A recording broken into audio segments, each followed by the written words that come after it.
ही नहीं था कि मैं यहां तक कभी पहुंच पाऊंगा, कभी पता नहीं था। भगवान ने मुझे कुछ नहीं दिया इस जिंदगी में। लोग कहते हैं ना कि यार मैं गरीब हूं। भाई गरीब होना अच्छी बात है, अमीर होना अच्छी बात नहीं है। गरीब के पास करने के लिए बहुत कुछ होता है, अमीर के पास करने के लिए कुछ नहीं होता। जो गरीब होता है वही अमीर बनता है, अमीर गरीब बनता है, लेकिन गरीब अमीर बनता है। तो अपने गरीबी पे कभी हंसना मत कि मैं गरीब हूं। जिंदगी में मैं गरीब था, आज अमीर हूं, बट खेसारी अब इससे ज्यादा अमीर नहीं हो सकता। पैसे से कोई अमीर नहीं होता है, लेकिन मुझे लगता है कि मैं दुनिया का सबसे अमीर आदमी हूं, क्योंकि मेरे पास आप सबकी मोहब्बत है। इससे बड़ी ताकत मेरे पास कुछ नहीं। इस जिंदगी में एक चीज हमेशा ध्यान रखिए, यहां कोई किसी का है नहीं।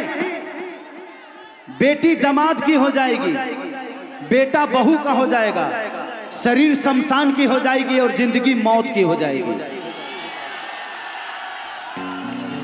पूरे जीवन कमाइएगा, जब मरने के बाद लिखाएगा निधन निधन। संपत्ति अरजते रहिए, लास्ट में निधन ही लिखाने वाला है। सबसे प्यारा हिसाब ऊपर वाला करता है, खाली हाथ भेजता है और खाली हाथ बुला लेता है।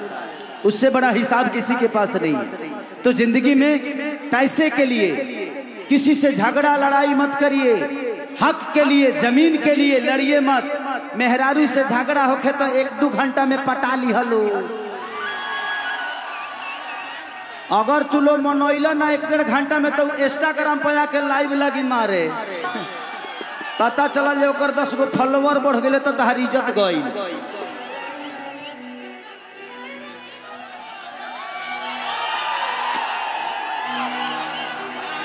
तो जिंदगी में हमेशा अगर किसी से झगड़ा हो ना, एक मेरा गाना था कि जब मर्द से मेहरी लड़बे करी तब हतार मा जब हरी मरबे करी।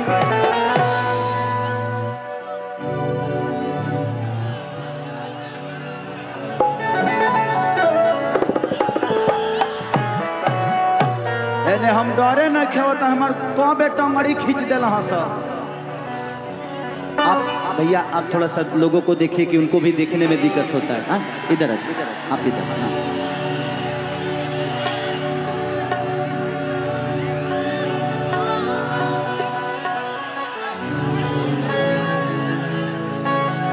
कि ऐसे करबा त काहे न लड़बे करी, अरे लड़बे करी। तो जब मर्द से मेहरी लड़बे करी, जब मर्द से मेहरी लड़बे करी, तब हतार न जब हरी मरबे करी।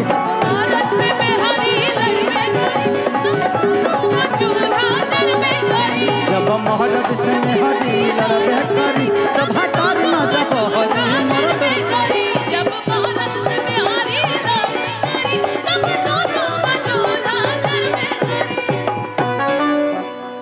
तो दीने में काम और रात में आराम, करब तो बोलो का कहरे।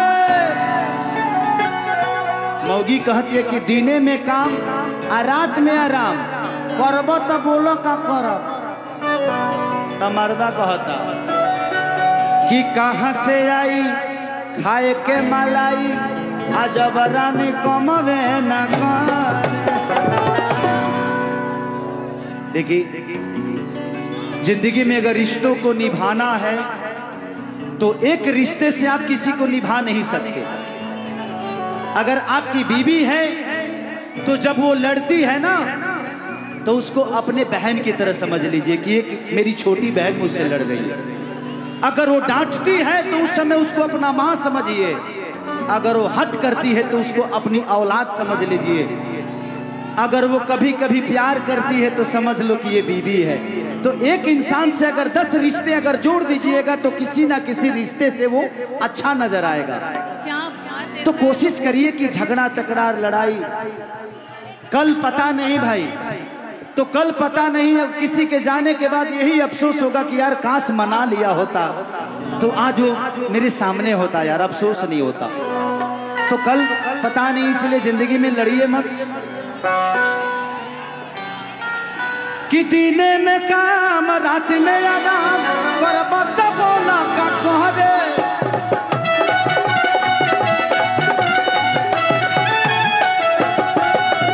कहाँ से आई खाए के मलाई जबरानी कमवे न करे।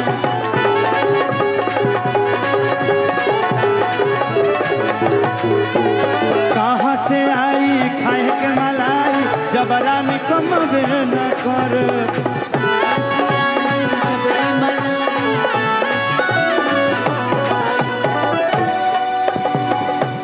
कि ऐसे बतिया से कहे न झगड़बे करी। जब महाराज से मेहरी लड़बे करी हतार माजा बहर मरबे। जब महाराज से मेहरी लड़बे करी तब दोनों गजाना लड़बे करी। जब महाराज से मेहरी लड़बे करी तब हतार माजा बहरी मरबे करी।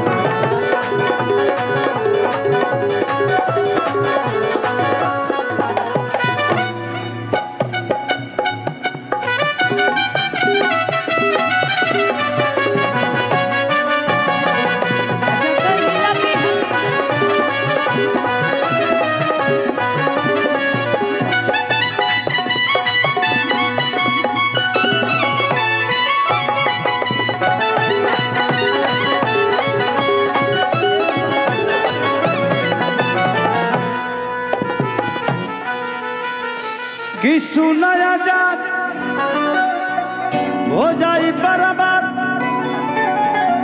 की बात मानो कृष्णा बेदर्दी कि डाल दाना खा भइल जाई आबाद लागत ए राजा सरदी कि डाल दाना खाद हो जाई आबाद डाल दाना ए राजा।